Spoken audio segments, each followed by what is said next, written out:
Coming up on Sports Paws, the cross-country team made the trip to New Hampshire to the NCAA Regionals after winning the MAAC.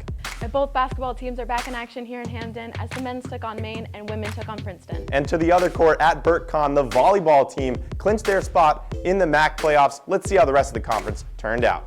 All that and more starting right now on Sports Paws.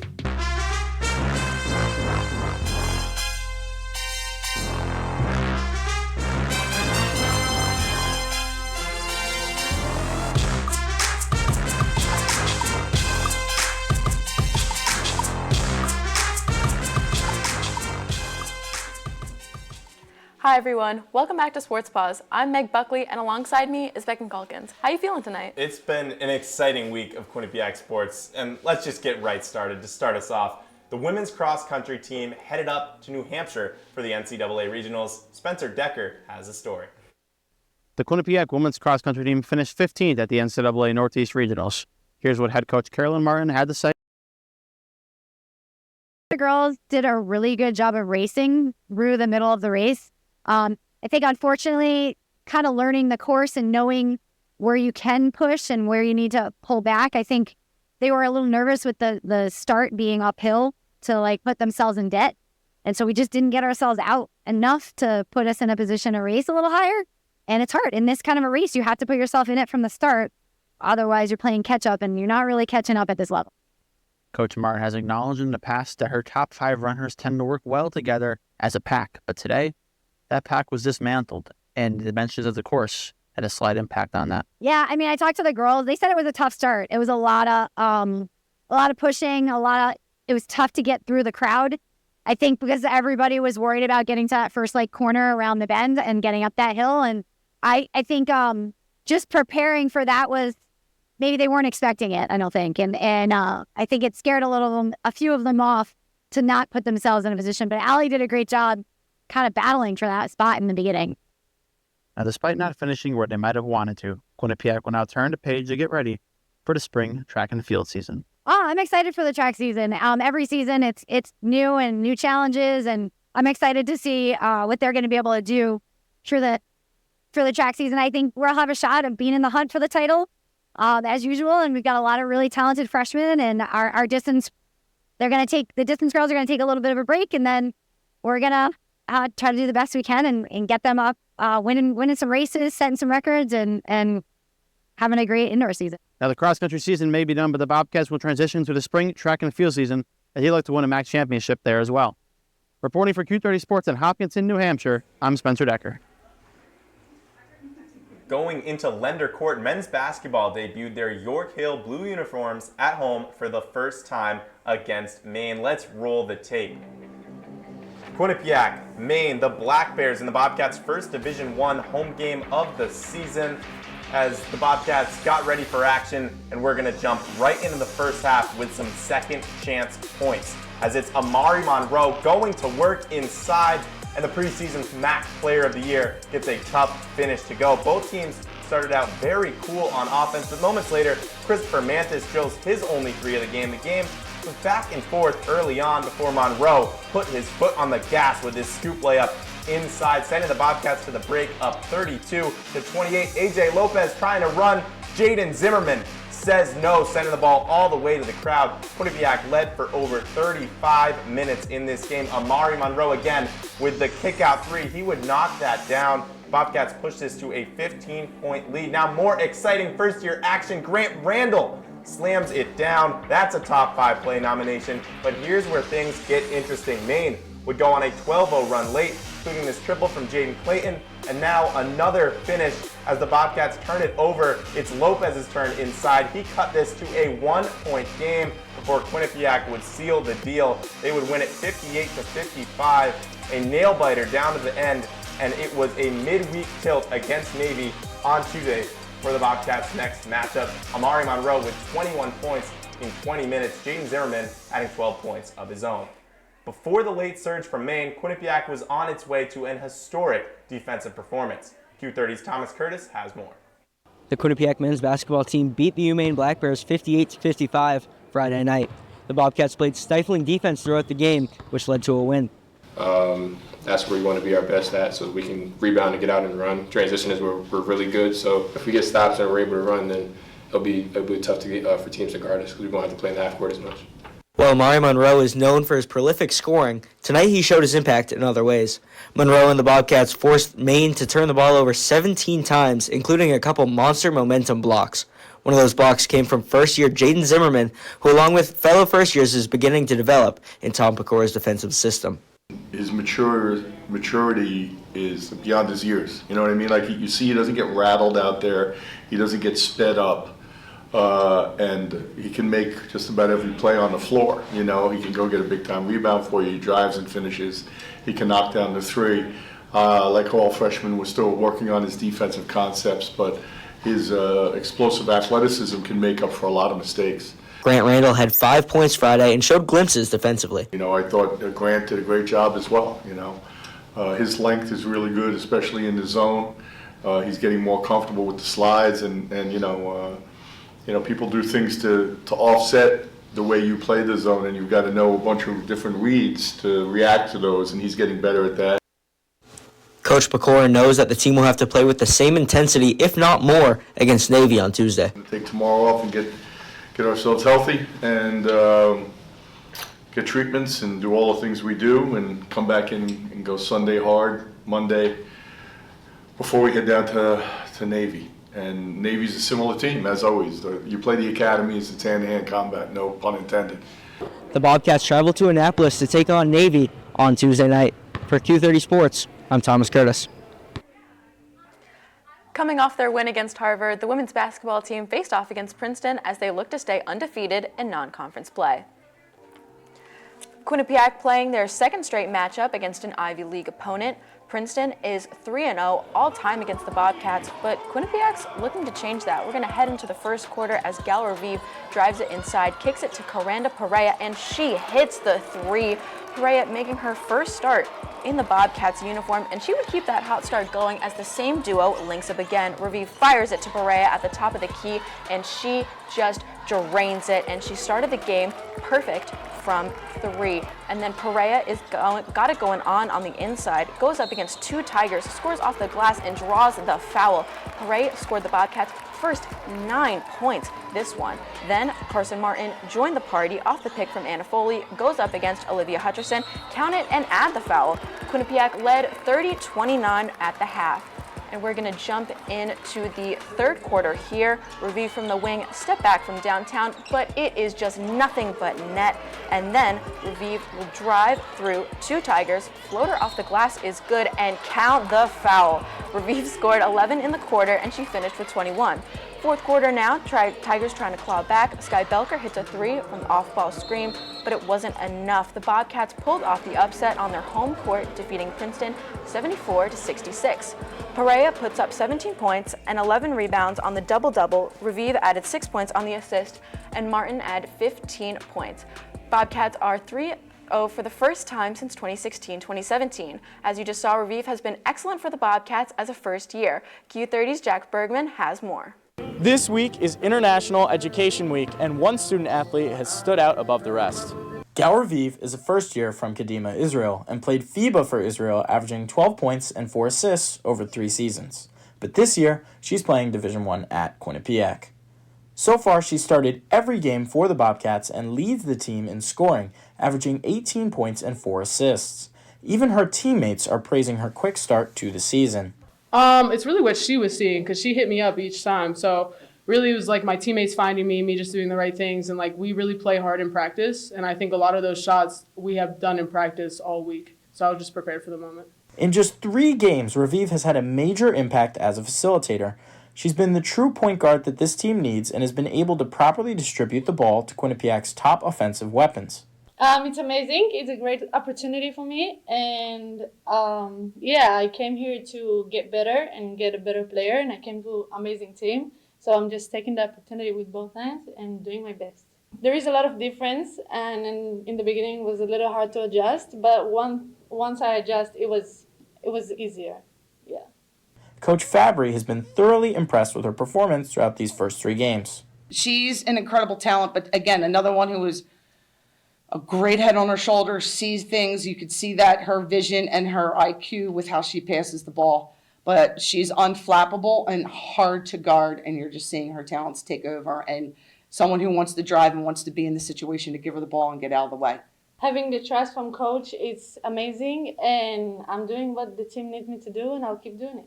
Raviv and the 3-0 Bobcats have been on a roll so far and look to continue their hot start to the season. For Q30 Sports, I'm Jack Bergman.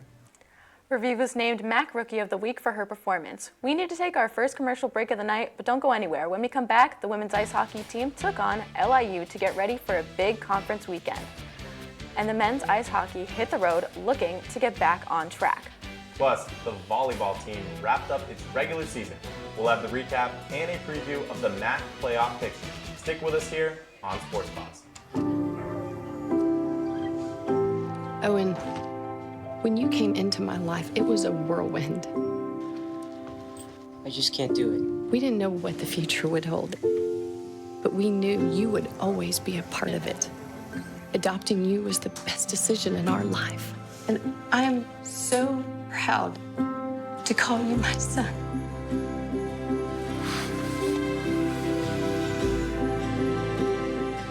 Come on. Yeah. Come on. Yeah. Yeah. Yeah. Woo. You're not gonna get it all right. Just make sure you nail the big stuff. Like making sure your kids are in the right seat for their age and size. Get it right at nhtsa.gov/the-right-seat. Everyone has a ritual, that small thing to keep us focused. A habit we never skip, to clear our minds and elevate our performance. But what do you do to keep your head in the game? To drown out the self-doubt and support your mental health. Because being your best isn't just about taking care of your body. It's about taking care of your mental health. Discover the resources that you need to keep your mind focused and your mental health a priority. Every day, thousands of kids start vaping. And I can't let this happen to my kid. So if you want to talk to your kids, you have to get it trending.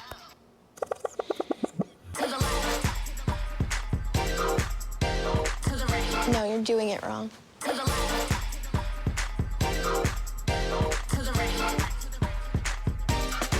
Let's go. Can we talk? Yeah, what's up? Visit talkaboutvaping.org for tips on when and how to have the vape talk. Welcome back to Sports Paws. We're going to dive right in. The women's ice hockey team secured a 1-0 win against LIU on Tuesday. Kaylin Lamar netted the lone goal in the first period, with Kendall Cooper getting the assist.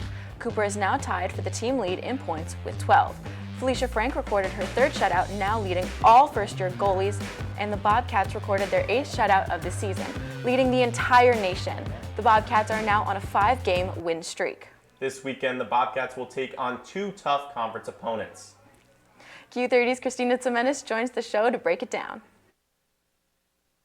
Thanks, guys. The Quinnipiac women's ice hockey team has a big weekend coming up against Cornell on Friday and Colgate on Saturday. Last year, the Bobcats split the regular season series with Cornell. They were also eliminated by the Big Red in the ECAC quarterfinals, losing 3-2 and 5-0 in Ithaca. Last year, the Bobcats lost both games in their season series to Colgate. Former Raider Tessa Holk is now in the Bobcats. She had 3 goals and 8 assists after appearing in all 40 games last year. Cornell is coming off a weekend sweep of Harvard and Dartmouth and are riding a 5-game winning streak. The Bobcats will have to look out for Lindsay Avar, a first-year with 6 goals and 1 assist on the season so far. Cornell's goalie, Annalise Bergman, was named Ivy League Rookie of the Year last year and currently has a goals against average of 1.42 and a save percentage of .942. She already broke her career high of shutouts with 4 last year and 5 already this year through only 10 games. Colgate also swept Dartmouth and Harvard last weekend at home. The Raiders are on a 10-game winning streak and are also perfect in ECAC play with a 6-0 record. 2 players to look out for are Kalti Kaltanikova and Alyssa Biederman, who currently have a combined 49 points this year. That's all the time I have here. Back to Megan Beckett on the desk. There was no movement for the Bobcats in today's USCHO poll. Quinnipiac stayed at number 7 in the country after the 1-0 win against the LIU Sharks. Wisconsin received all the top votes once again, as the top 7 spots stay the same as last week. Like Christina mentioned, the Bobcats will take on number 8 Cornell and number 5 Colgate this weekend. It wasn't just the women's ice hockey team in action this week, as Rand Pecknell's squad was in action too. The Bobcats had 2 ECAC games against Brown and Yale, looking to bounce back. After the Bobcats make a quick trip up to the Renaissance City to take on the Brown Bears. Let's get right into the first period. In the defensive zone, Nicholas Bryan brings the puck around the net, looking for option. He flicks it towards the net, but there is a collision in the crease. Brown gets it back, and Ivan Zadvernuk finds Tanner Hartman, who slides it past Monte Marinov. Bears go up 1-0. Later on in the first, Jack Ricketts finds another transfer. Aaron Bollinger in the slot. He fires it home past Tyler Shea. The Bobcats tie it 1-1. It's the first goal of the year for the former UMass Minutemen. 6 minutes left in the first. Davis Pennington gets the puck on the blue line, and he will rip the shot, but Shea makes the save. Braden Blaze corrals the rebound from Jeremy Wilmer to Mason Marcellus. Shoots, won't go, but Aaron Schwartz cleans it up for the score. Bobcats go up 2-1. Let's get to the second period. Marcellus loses the puck, and Brown's Tyler Kampf gets it on the breakaway. Kampf would slot the puck home past Marinov. The Bears have tied it up at 2 goals apiece with 13 minutes left in the second period. And we are going to head into the third period now as Elliot Gronwald collects that puck, as you can see on the blue line, moves to the center of the zone, fires and scores. Second goal for the first-year defender, and that would be the go-ahead goal.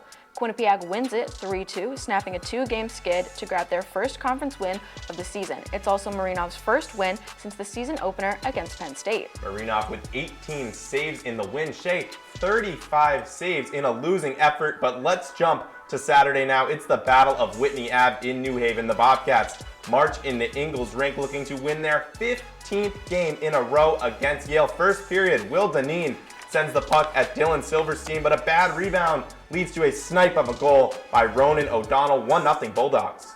And just 20 seconds later, Travis Treelor gets a pass in the slot, but Jack Stark slams the door. There's a scramble at the net, and Mason Marcellus pokes it in.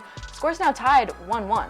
Late first, Alex Power gets the puck in the slot and fires it, but Stark denies the Bobcats. Period ends tie. Let's get into the second. Marcellus gets his own on a rebound and behind the net shoots it off a Yale defender. A stroke of luck puts the Bobcats up 2-1. Still in the second, Jeremy Wilmer finds Treelor, passes it to Aaron Schwartz, and he rocks the puck. Top bins for the score. His second goal of the weekend. Bobcats up 3-1. Later in the second, Tyler Borgula has a great chance here with a slap shot, but it is Stark who slams the door shut.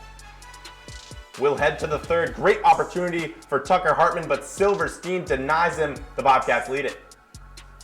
Later, Andon Sorbonne is going to sauce a pass to Marcellus, who has a breakaway, but he could not complete the hat trick tonight. Still 3-1 Bobcats. Last minute of play. After the whistle, we'll see some extracurricular activity as the Battle of Whitney Ave gets taken very literally out there. Quinnipiac, tacked on an empty netter late, would win this one 4-1, going 2-0 on the weekend. After the 2 wins, the Bobcats now sit at the 18th spot in the USCHO polls. 2:30's Ava Heaton has more on how the team bounced back from being swept at home. The Quinnipiac men's ice hockey team got their 15th straight win against the Yale Bulldogs on Saturday at Ingalls Rink by a score of 4-1. This capped off a crucial 2-0 weekend for the Bobcats. We're trying to build. We had a good weekend. Brown last night, Yale tonight on the road. We're trying to get better. Young team, trying to get our culture in place, and I thought we took a lot of good steps. A key piece for the Bobcats has been young talent like Aaron Schwartz, who spoke about what it took to bounce back from their losses last weekend. We did a lot of reflecting, more personally and as a team, after getting swept at home. That feels good. So, we looked in the mirror, came back this Monday, agreed to work, and paid off this week. It hasn't just been first years, though, as the team needs their experienced players to step up. Sophomore Mason Marcellus did just that in this game, scoring twice and showcasing the chemistry of his line with Andon Sorbonne and Travis Treelor. It's just been good. We've been really positive on the bench. I feel like we like friends, so that definitely helps. Marcellus also spoke about how he thinks the Bobcats can improve another aspect of their game that's been struggling, the power play. Once we get click in, we really start balling on each other. The Bobcats will look to keep the ball rolling next weekend in New York as they take on Cornell and Colgate. Reporting for Q30 Sports, I'm Ava Heaton. Let's jump to the hardwood as the volleyball team wrapped up their regular season. Volleyball beat reporter Anthony Rossi has the recap from the season-closing weekend. Yeah, thanks guys. The Quinnipiac volleyball team had a huge weekend of MAAC games, looking to close out the regular season strong. And that they did as they started the weekend in New Rochelle, beating the Iona Gales 3-2. This was good enough to secure them the 2 seed after a rider loss to Fairfield down in Fairfield. Yamar Ganesh led this match with 20 kills of her own. The Bobcats then traveled to Riverdale as they swept the Manhattan Jaspers 3-0. The Bobcats now focus their attention to next weekend as they have the MAAC tournament up in Loudonville, New York. For a MAAC tournament preview, we send it inside to Eli Ehlers and Miranda Patorti. Thanks, Anthony. We are here in the Piazza, and we're going to be breaking down the MAAC volleyball postseason. It has changed from a 16 bracket to an 18 bracket, so let's take a look at the bracket. The first matches on Thursday will be the number 5 seeded Sacred Heart versus the number 8 seed Iona, and the second match on Thursday will be number 6 Niagara taking on number 7 Merrimack. Then match 3 and 4 includes the 3 and 4 seed that each get a 1-round bye. So number 4 Canisius will take on Sacred Heart or Iona, and number 3 Rider will take on Niagara or Merrimack. Then looking at the semifinals, number 1 and number 2 seed get a 2-round bye. So number 1 seeded Fairfield will take on the winner of Canisius versus Iona or Sacred Heart, and Quinnipiac will take on the winner of Rider versus either Niagara or Merrimack. And the MAAC championship will be on Sunday, November 24th at 1 p.m. And that'll be a big time matchup to look out for. Now, Miranda, now that we've taken a look at the bracket, what team should Quinnipiac be looking out for? Yeah, so we're going to focus on this bottom row of the bracket. Let's first start off with the Merrimack Warriors in that first game on their path. They got swept by Quinnipiac in their season series. Both games were sweeps as well. They were swept by Rider in their only match in the season as well. And then they were swept by Niagara as well. It sounds a little redundant, but that's how it is here. And that's going to be their first matchup. They have a MAAC record of 8-10. Some key players to look out for with the Warriors here. We got Sophia DeBonis. She leads in assists, as well as Lily Conrad. And then you also have Morgan Thurlow, who's going to be their biggest blocker on this team. And now they're going to be facing off against the Niagara Purple Eagles. What do you got from them? Yeah, Niagara, they're coming in as the number 6 seed. They got swept against Quinnipiac. And that was Quinnipiac's first time beating Niagara in program history, so a big win for Quinnipiac. Niagara's overall record in the MAAC, 11-7, and looking at their notable players, Larissa Imbazario, she is a great player. She has the highest hitting percentage in the entire MAAC, not just Niagara alone, the entire MAAC. So she's someone to look out for. And looking at their defensive side of it, Bella Peroni, she's their libero. She has been lights out on the defensive end for Niagara, so she's going to be a huge impact player for them. Now, the winner of Niagara Merrimack will take on Rider. What do you have on Rider? So yeah, Rider also lost to Quinnipiac. They both played each other in the MAAC opener. They lost 3-1 to Quinnipiac. They beat Niagara in their lone game 3-2, and they also swept Merrimack in the sole game this season. They have a MAAC record of 14-4, and then as we look at their notable players, they have Kianisha Santiago. She leads this team in points and kills. And then on the defensive side, they have Molly Rode. She leads in blocks for the Bronx. And Keegan O'Connor is their libero. She is huge in digs when it comes to this squad here. Now, if things go the way that everybody is expecting it to, we're going to have Fairfield here is the biggest powerhouse coming out of the MAAC this year. They have a MAAC record of 17-1. And they're not just a one-time deal. If you look at the last 10 championships, Fairfield has been in 7 of them. They've won 6. The only loss they had was to Quinnipiac in 2022. But looking at this season specifically, they split the series with Quinnipiac 3-0 and then 2-3. And then they swept the season series against Rider. They also swept Canisius during their series as well. Their notable players are just an offensive powerhouse. The 3 of them together, Maya Walker, Allie Elliott, and Mamie Krubali. Maya Walker was the 2023 MAAC MVP coming out of that championship game. And these 3 together combine for a record number of points and kills. Well, only time will tell who will take home the MAAC championship at Siena, but that is all the time we have here in the Piazza. But when Sports Paws returns, Megan Beckett will be breaking down the 4 winter sports team signings and what players will be joining their respective teams in Hamden. And they'll also have everybody's favorite time of the night, the top 5 plays of the week. This was an exciting one for Quinnipiac sports. Don't go anywhere. Sports Paws will be right back. Everyone has a ritual, that small thing that keeps us focused. A habit we never skip to clear our minds and elevate our performance. But what do you do to keep your head in the game, to drown out the self-doubt and support your mental health? Because being your best isn't just about taking care of your body. It's about taking care of your mind and mental health. Discover the resources you need to keep your mind focused and your mental health a priority.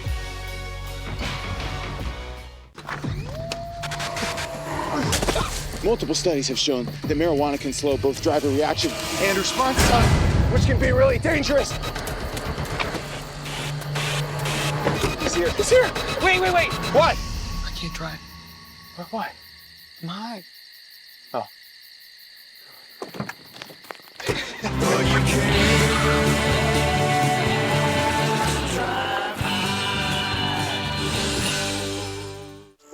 As a dad, every day is a challenge. To make sure that the time that I have, I spend with them. It doesn't matter how tired you are, you have to try and to teach them. When they learn something new, and you can just see in their faces, it's such an incredible moment. It's those moments that are my favorite.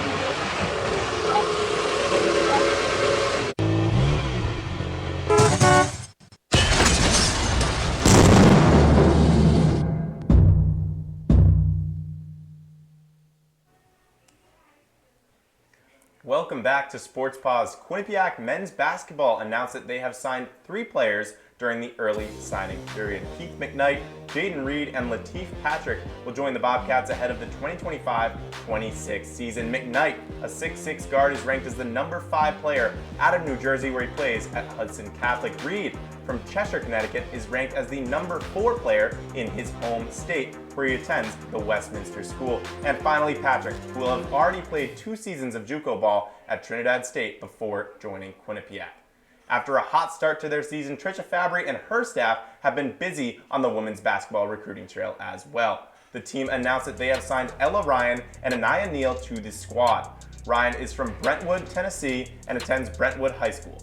She verbally committed to Quinnipiac in June of this year. Neal, who is originally from Syracuse, New York, attends the Loomis Chapey School and originally took a visit to Quinnipiac in May.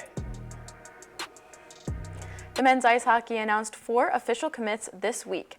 Hailing from Nova Scotia, Canada, Drew Hockley is a defenseman with 22 points.